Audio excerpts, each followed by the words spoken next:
Right, so, guys, Samantha Rodgers, hello. Hello. Hi, Hi. how you doing? Good. Good, lovely. So, right, Samantha, we've got a bit of time. So, for those that don't know, out there, this is our lovely audience, and also for everybody outside and out watching, looking in, can you let them know a bit about yourself? Of course. My name is Samantha Rodgers. I am an author and poet, and I'm also a primary school teacher. What, so you do both? Of course. Oh, amazing.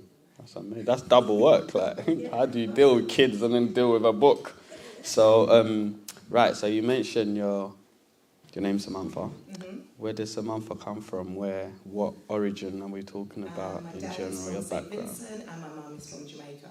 Okay, so That's double Caribbean. That's correct. Okay, St. Double Vincent's trouble. nice. St. Vincent's a double trouble. Mm-hmm. Wait, that's good. That's good to know. But yeah, so you are author. That's You're correct. author. Mm-hmm. So what made you want to become an author?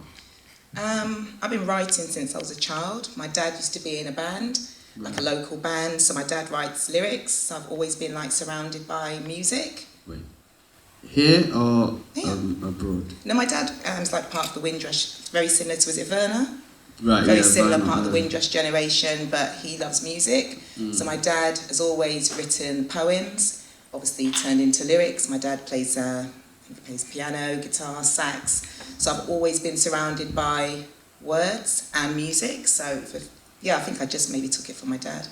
Oh, so he's the inspiration in your Yes, world. he is a very inspirational man. I love that. I love that. So what? So was he in England as well, or? Yeah, he was he in. doing They it came as well? over. They were all in Manchester, and then they moved to Oxford. Oh yeah, because a lot of the Windrush when they came here was Manchester, innit? That's And Birmingham, correct. and then they came to London. Why is London always the last destination, man? Do you know what I mean? But no, for real, no, that's love. I love that. But so what is like coming across? Obviously, you're saying that your dad used to do music. What made you not want to do music? Because it's like, for example, me. None of my family members are like comedians and that. Nobody, you know what I'm saying? Like no one. Like they wanted me to be scientist and all these stuff. You know what I'm saying? So no, literally like, you know what I mean. And I was just like, nah, I'm not about that life. But so what made you want to like do poetry? Because that's different. Well, And not really. writing books To me, and- it's not, only because music and lyrics are poetry. Yeah. So, like my dad, just because you don't play the instrument, your voice is the instrument, if that makes sense. So, I did play instruments when I was younger. Like my dad, made me play the piano until I was about maybe 10 or 11. So, we always had music in the house, whether it was we had to play an instrument or whether we actually listened to music. But that's probably where I've got a very good ear for music as well, because I do songwriting as well. So, to me, it all kind of blends into one. It's still words, it's rhythm, it's rhyme. So, to me, it's music. Okay, no, I love that. But you know what it is? Like, I've always felt like, you see, with poets, you lot are deep thinkers, man. You're deep thinkers, some of them. I don't know, it depends. I look at poetry differently. I mean, I go to some sort of poetry events. You either get poets that are really, really deep, but so deep that sometimes you don't know what they're actually talking about because it's very personal to them, and then you get poetry that can be kind of relatable to most people. So I find with some poets, that's just my opinion, they use lots and lots of words and adjectives. That doesn't really always make it a poem, if that makes sense, because you want it to be relatable to people. But a lot of those poets, they're those kind of very deep Love Jones kind of poets. If you know Love Jones, I know you're a bit younger, aren't you? So No, I'm on Tupac. Like, I just remember well. Tupac. You get what I'm saying? Because that was poetry back in the day for me when I, like, obviously in Africa, I don't understand English anyway, so. No, I'm joking. No, I do, but now what it is like, yeah, no, like when I actually touched on poetry, for me at my younger days, that's when, like, it was, like I said, it was the Tupac days kind of thing, because that's when I didn't even know he was a poet. I thought he was a rapper and then I kind of found out that, yeah, like music and poetry it aligns, and like Well, what most you rappers just said. are poets. It's Yeah, just exactly. in a different art form. But if you listen to the lyrics, if you take away the music of most songs, whether it's rap, reggae, whatever it is, if you listen and you actually look at the formation of the words, they're poems. Yeah, because in Islam, like Muslims, we've got something called nasheed, which is basically it's music without like background noise, without the beats and stuff. So they actually recite all poetry, but they do it in a way where it's literally like they're singing, but it's not. So I get exactly where you're coming from, and I perform with quite a lot of people that do that, and it's amazing that because but poetry, yeah. I was always saying you're deep thinkers, like you're. So what kind of poetry do you do in general? Do you like? Is it?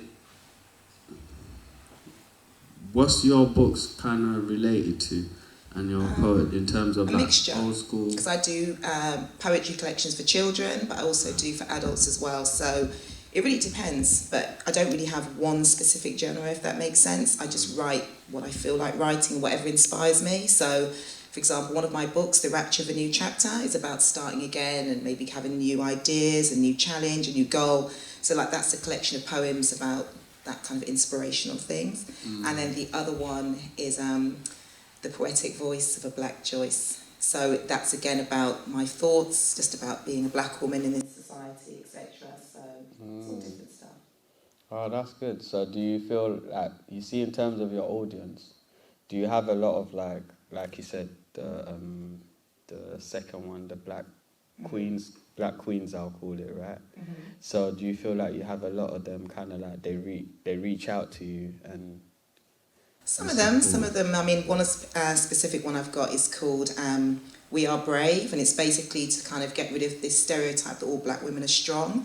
I met a lady once at an event, and she had an art exhibition. It was called We Are Brave, and she explained because she's tired of black women always being told that we're strong, and that means everyone just thinks we don't need any help, we don't need any support. So she said rather than saying we're strong, she prefers to say we're just brave. So I mean, that's one of the poems that usually resonates with a lot of people, because I think for a lot of us as black women, we do feel that we're always expected to be strong, and we get it all the time, even from ourselves. We say, I'm a strong black woman, and then men always say it, that as well? Like, of course, all the time. Serious? Because people don't expect black women to have any real emotions at times. It's like we're just robots, and everything happens to us, and we just bounce back up, and we just keep going, and we keep going. And at any time, does anybody actually check to see if we're okay? Because they don't, because we're strong. That's interesting because, like, I don't know, I feel like I come from a background where black women are strong. I feel like they are. But at the same time, black women are allowed, like, sorry, obviously I don't want to touch on religion a bit, but women are they can be women and they don't have to go out and work. They don't have to do whatever. The man's supposed to be the man. So a lot of the time, that includes the man getting up, going to work, and the woman, she can be at home. If she wants to work, she can work. So she don't have to necessarily be that angle of a woman, do you know what I mean? So it's like, it's interesting when I hear that. Do you feel like even in England, like... You still get that it's in worse London? Here. It's worse here. But don't you think... It depends how you define strong, because maybe the way I'm thinking of strong means that it's one thing to be a strong woman, but to actually expect them to people think that nothing affects you because you're so strong. For most black women, it's used against us. So when things happen to us all the time, we're not always protected, let alone respected, because it just is meant to bounce off our back all the time because we're so strong. So with other women, there's a lot more support for them because, some tears are a lot more worthwhile than ours. Our tears aren't worth much. So if we cry about anything, we just meant to get over it very quickly. But everyone else offers, they get the support, the counselling, etc. That's just my experience, and I can honestly say that's the experience of most of my black female friends. And I know sometimes people say that you're strong, and they see it as a term of endearment, that you're meant to be really happy that people think you're so strong.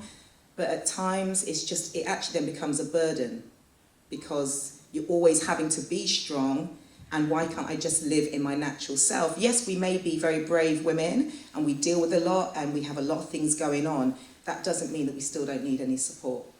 No, 100%. Everyone needs support, do you know what I mean? Whether you're man, woman, black, white, Asian. But I feel like one thing I can ask you as well, like, do you feel like, because for me this question goes out to the whole of like all races, right?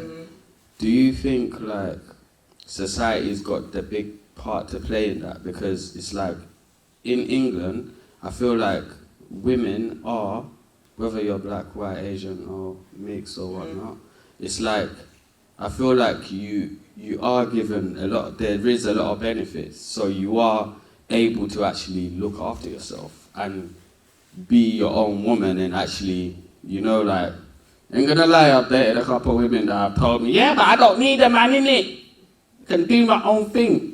Not that they talk like that, but I guess that would do. not all of them, not all of them. But when they get angry, they talk like that, yeah. Wouldn't that but depend on the quality of the I don't need you, innit? I don't need you. I got my own thing, I'll do my own. But that I feel like, don't, nah, literally. But don't trust me, I'm sorry. I didn't do anything. I didn't do anything. I'm always the innocent one, yeah? Like, I don't need you, yeah? I'm like, babe, please, man. Please, babe. Yeah, you get me? She giving me tissue, like, be a man, innit? So how do you bring her softness out? Excuse me, I'm not a part of this conversation. I'm joking, go on, say that again. So when she responds like that, how do you bring her softness out? Oh, wow, this is turning to me, man. Right? You started this, so please answer. No, so how do I respond? For me, I'm just like, wow, you don't need me, all right. Like, cool.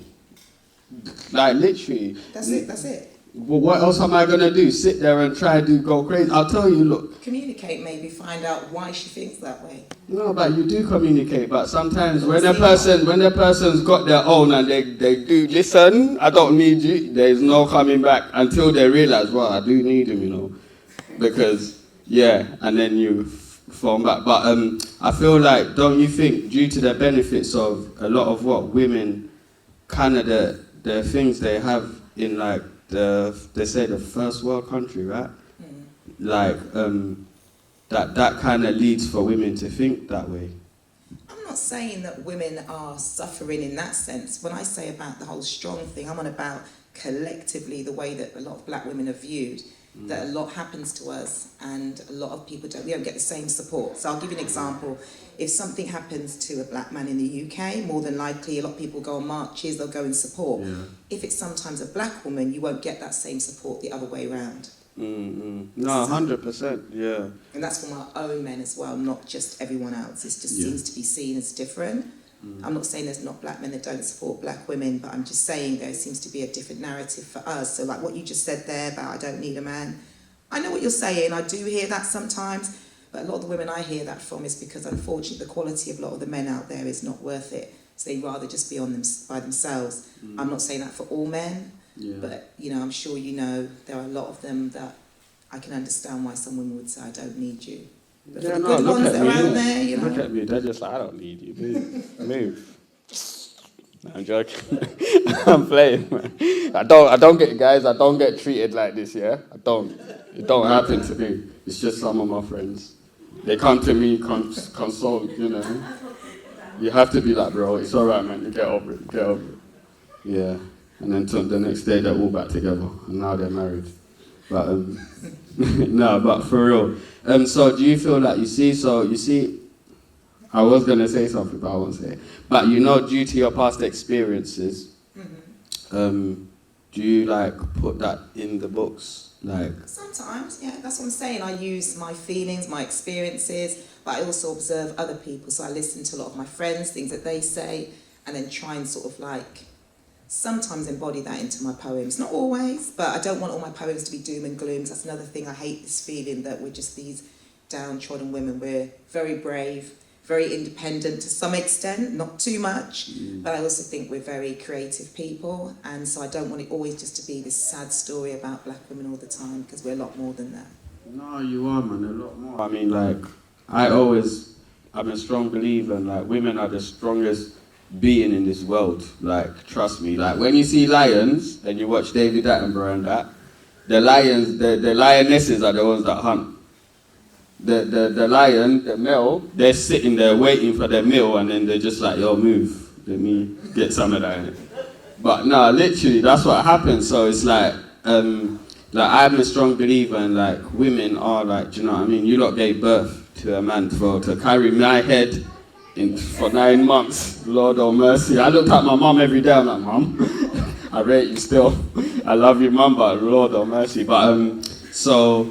Nah, literally, yeah, that's amazing. But so, where do you kind of like? Where do you see yourself, like your poems in the next couple of years or next few years? Do you want to continue it, kind of, or do you want to do books? I will always write. I mean, my dad's in his 80s. My dad still writes to this day. So if you've got a passion for something, there's not anything that would stop me from writing. I've been writing, like I said, since I was a child. So. Nothing's going to stop me from writing. I just keep bringing out more and more books. Are you lot in tune? Did you hear that? Yes. Do you lot want to hear a poem? Yes. Who wants to hear a poem? Yes. Samantha, can you give us a poem? Well, let me just set it up a little bit, just so you understand. My talk today, I was meant to be doing a talk about the need for black representation in children's books. Obviously, being a teacher, I feel very strongly about it, but obviously I'm not doing the presentation anymore, but I did write a poem yesterday about why I think it's so important for children to have black representation in books, but not only for black children, for all children, because I think sometimes there's this misconception that when you say that, that means that it only benefits black children. As someone who's been a primary school teacher for over 20 years, it benefits everybody if you have different images in books that don't only cater to one demographic of children. So I wrote this poem yesterday, actually, and it's from the perspective of a child wondering as to why they don't see themselves in books. Let me just put my glasses on because otherwise I will not see a word. So yeah, I haven't really actually titled it. When I usually write, I just write how I feel, and yeah. When I open a book, what will I see? Will there be any characters that look just like me? Will a book give opportunities to tell me a story that resembles my experiences in all of their glory? Will a book give me hope, the opportunity to aspire, to achieve my goals so I can progress higher, with belief that I can fly and spread my wondrous wings, because seeing myself in books means so many things. It provides diversity, enriches cultural pride. I'll no longer feel invisible or simply pushed aside. It develops my confidence, boosts my self-esteem, giving me the courage to do more than simply dream. I can truly relate to the images I see, so when I open a book, will I finally see me? Thank you very much.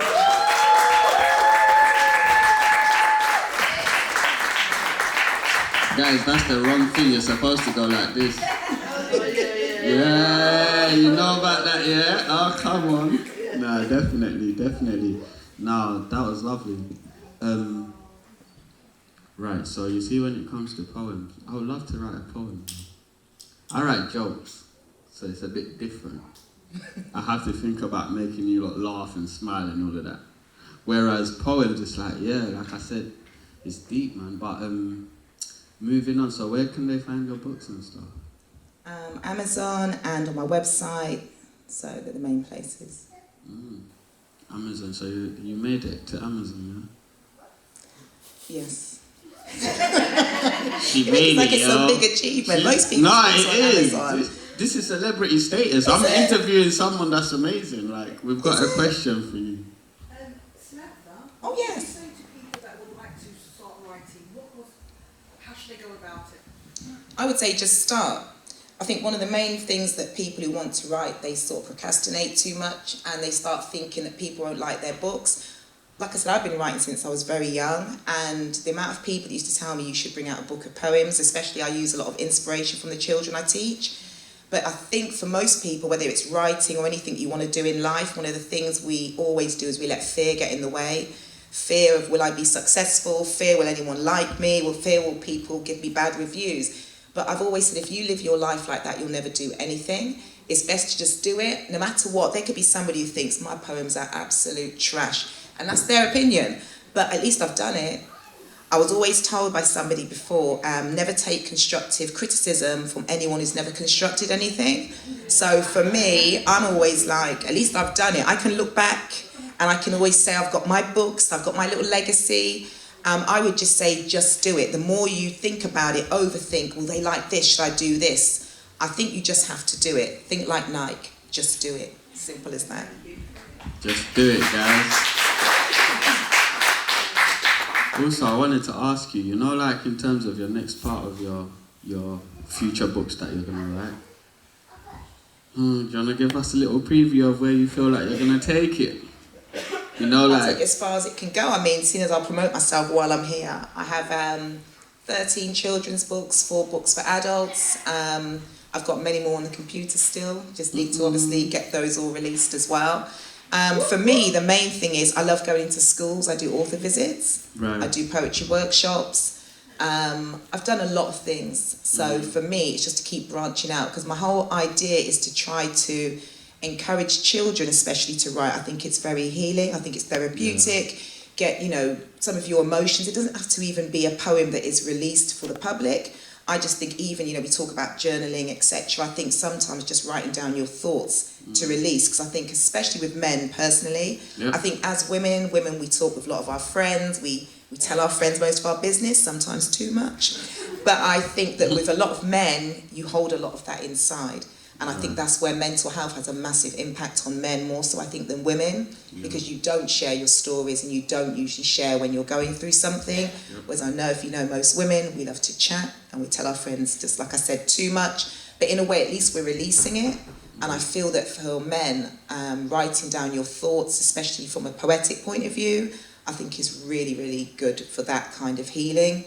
So I would always encourage people to write. And I think people think they're not writers, but we're all writers, mainly because we all have a story. So whether it's a story in a book or it's a story that I'm sharing with you now, or whether it's 2 friends talking, everybody has a story. It's just when you put the word author next to it, it makes you feel that you have to be published or something, but you don't. You still have a story. I'm sure you have a fantastic story yourself. Try to let God deal with that. But thank you, definitely. For guys listening as well, I hope you heard that. Yeah? We all have stories to tell, and feel free to express yourself. Do you know what I mean? And that's a very important message, because mental health is real. And I deal with a lot of workshops and stuff like that. With me myself, I do acting comedy workshops with local boroughs and stuff, to just help give people suffering through mental health, young men, grown, do you know what I mean? No matter what age, women, just give them the enthusiasm through my workshops, my classes, just to go out there and do something. Just don't feel like you're at home, guys. And that's the important thing about reading. You might be alone, but remember, you're always reading it's a story that's been out there. It's already been projected in life, do you know what I mean? So, guys, if you are listening, feel free, shout me. But, come to my workshops and stuff. And listen, have you ever thought about doing a school or something? Do what? Like a school. How you do your classes, yeah. Gosh, no. Expanding, abroad. I teach abroad, I teach overseas, but the idea of having a school, no. Teaching, innit? Teaching, right? But I teach through my work. So I am a teacher myself, but what I mean is when I go into schools and do author visits, I actually find those even more beneficial, because in most of the schools I've ever worked at, and this has been over a long career, it's very rare that I see black authors come in for author day visits. Right. So from a child's perspective, if all they're ever seeing are people that don't look like themselves, then how can they ever aspire to want to be writers as well? So I enjoy doing author visits because I can see the look on children, not just black children, all children, but just to see someone representing that kind of career from a different perspective. Because I think in all my years of teaching, which is 21 years now, I've seen one black author at school. As in when I've been the teacher, we've welcomed, authors in to come and talk to the children. So what are you telling children? We are good for sports, singing, Hollywood, but nothing academic, because that's what they're seeing. And not only black children are seeing that, the other children are seeing that.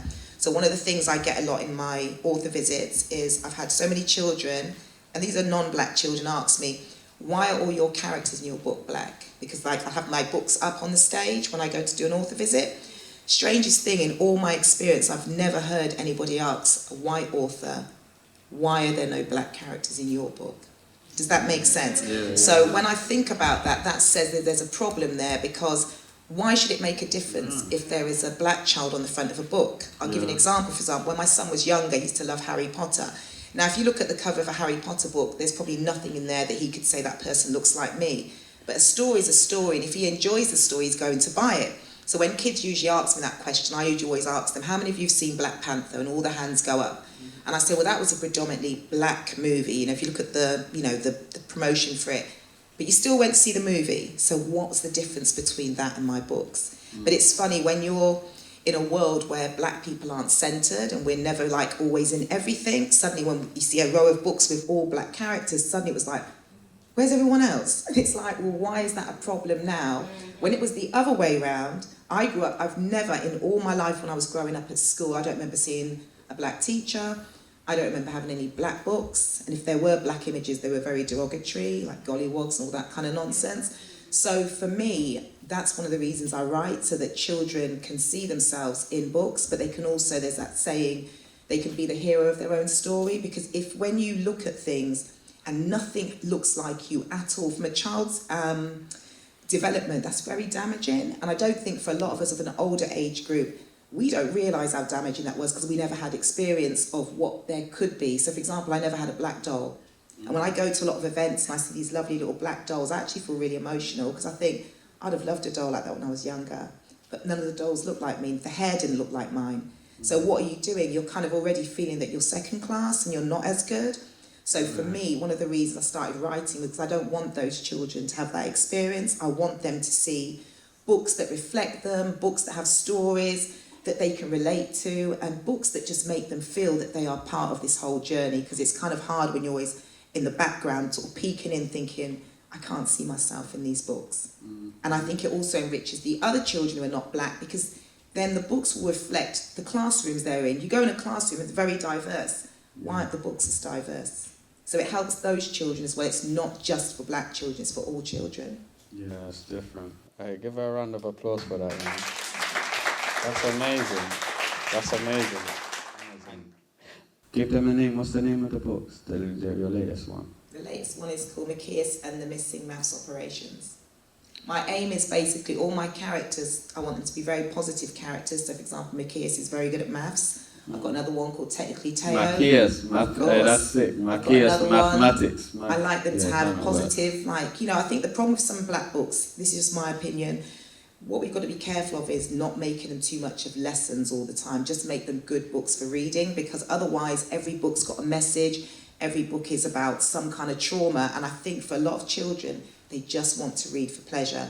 I just want to see a book that's got a good story. You can have a bit, I'm not saying education can't be part of it, but what we don't want to get into a situation where every single book for a black child is about a problem that we've got. Why can't they just be a boy that loves football, or a boy that is really good at maths? No, that's what I'm saying. Educational in terms of maths, Macias. But I wanted my character to be good at maths. The statistics show a lot of young black boys at primary, they usually outperform the girls as well, and I'm about all races. Something seems to happen when a lot of young black boys go to secondary school, which I usually believe is they become men to some extent. They look like men and they become more of a fear. But when they're usually in primary school, they usually do really well in primary school, and then there seems to be a slump as soon as they go to secondary school. So if some of my books can I do cater more towards boys, mainly because a lot of the black books I find they're more towards girls. Maybe because I had a son, I like to make sure that I have a lot of really positive black images, and they're not stereotypes of boys either. So I'll make them really good at maths, really good at science, really good at English. Was your kids like inspirations for you to write the books? Just one. Oh, you've only got one? Kids. Oh, yeah, sorry. Don't let kids. So sorry. Right, guys, that's my fault, isn't it? But no, definitely. Not really. I wouldn't say no. I think it's more the kids that I work with. The kids that I work with now, because I see the impact. Because now once I'm in the classroom, when my son was younger, I wasn't a teacher then, but now that I'm in the classroom and I see the impact it has on children, just even seeing me write a book, that's inspiring for them, and that might then encourage them to then want to write a book when they're older as well. But I also want the images to be positive images, unlike a lot of the images they see in the media that depict us as all the problems in the world. So Well, you know what? I think I might say this or speak for all of us. You might have one child, but you've raised a village. oh, that's sweet. Yeah, no, 100%, because it's the reach is out there. Do you know what I mean? So you keep doing it, and where can they find you next? Like, where you going on your amazing journey? You know what I mean? Like, where can? Because a lot of people might want to just see you next. They'll be like, well, I want to meet her in person to sign the books, guys. After this, you know, you can get one of her books as well, right? Yes, they can. Right, I'm getting there, guys. Don't speak for me. Calm down. I'm the host. All right. Right. So yeah, like I'm just one step at a time. So yeah, like where can they see you next performing? Like because some people might, where's like you know. If I'm honest, the I next think, book I don't know if I touched on launch it, I don't live in the country anymore, I teach overseas, so I'm really over whenever there's a holiday, so like there's a holiday right now, so I'm over. I'm in and out, but whenever there are events on, I find them if I'm back, and I try to attend as many events as possible. I don't post as much as I used to on social media. I'm starting to get to a stage where social media and me are just not friends anymore. I feel sometimes with social media, unfortunately for a lot of people, we follow more than lead ourselves, and we follow people and we waste a lot of our energy just following people online. And I think I kind of got to a stage where I realised I spend more time on social media following other people when I could be getting on with stuff that I should be doing. So I don't promote as much on there as I used to. I will get back in there slowly, but I am on Instagram on at Nubiana Media. I also have a website, nubianamedia.com. I every now and again do go onto Facebook, but like I said, I'm trying to detox from social media and just really be a bit more present in life and come to events and stuff instead. No, 100%. Listen, I've been on that journey for a while. I've been like, I don't know, I can't be on the TikToks every day. I can't be on the Snapchats every day. It's a Can I bit just give you crazy. some advice, something a friend told me to do, take it off your phone.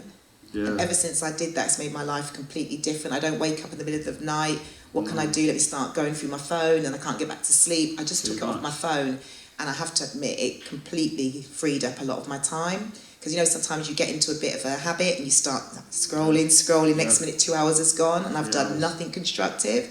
So by taking them off my phone, I think it made a big difference. So that might just be a bit of advice for any of our social media junkies out there. Take it off your phone. Yeah, like unless you're promoting my stuff. Limbs Ali, yeah? Nah, I'm joking. Nah, definitely. Remind them of where they can find you, please. www.nubianamedia.com and on Instagram every now and again at Nubiana Media. Thank you so much, and it was lovely to meet you. Thank you very much, despite being a Liverpool supporter. Thank you.